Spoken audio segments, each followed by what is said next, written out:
J'allais lui tirer une natte et Louisette levait la main pour me la mettre sur la figure quand la porte s'est ouverte et nos deux mamans sont entrées. « Alors, les enfants, a dit maman, vous vous amusez bien ?»« Oh oui, madame, a dit Louisette, avec des yeux tout ouverts, et puis elle a fait bouger ses paupières très vite, et maman l'a embrassée en disant « Adorable, elle est adorable, c'est un vrai petit poussin. » Et Louisette travaillait dur avec les paupières. « Montre tes beaux livres d'images à Louisette, m'a dit ma maman. Et l'autre maman a dit que nous étions deux petits poussins, et elles sont parties. Moi, j'ai sorti mes livres du placard et je les ai donnés à Louisette. Mais elle ne les a pas regardés, elle les a jetés par terre, même celui où il y a des tas d'Indiens et qui est terrible. « Ça ne m'intéresse pas tes livres, elle m'a dit Louisette. T'as pas quelque chose de plus rigolo ?» Et puis, elle a regardé dans le placard et elle a vu mon avion, le chouette, celui qui a un élastique, qui est rouge et qui vole. « Laisse ça, j'ai dit, c'est pas pour les filles, c'est mon avion !» Et j'ai essayé de le reprendre, mais Louisette s'est écartée.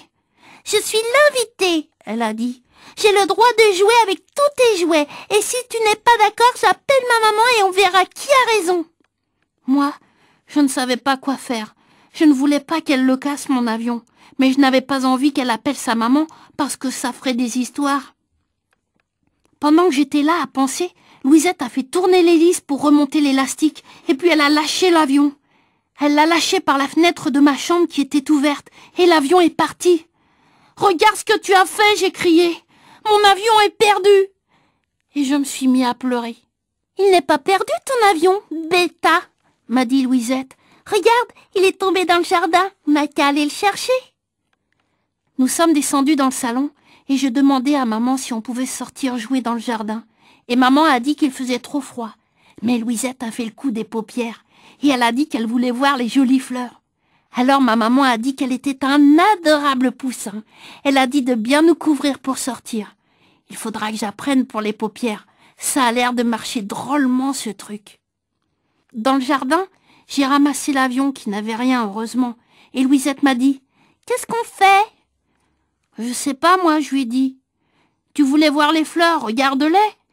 Il y en a des tas par là. » Mais Louisette m'a dit qu'elle s'en moquait de mes fleurs et qu'elles étaient minables.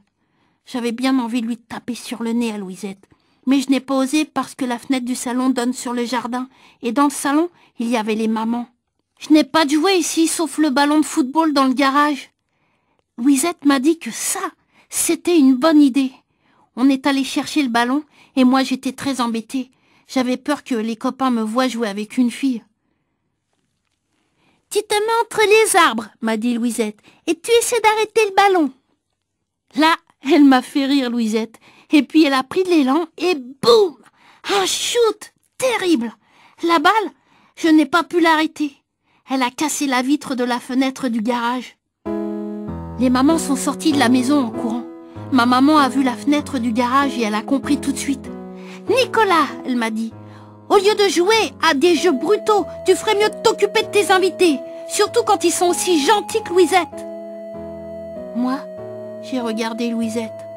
Elle était plus loin dans le jardin, en train de sentir les bégonias. Le soir, j'ai été privée de dessert, mais ça ne fait rien. Elle est chouette, Louisette. Et quand on sera grand, on se mariera. Elle a un shoot terrible.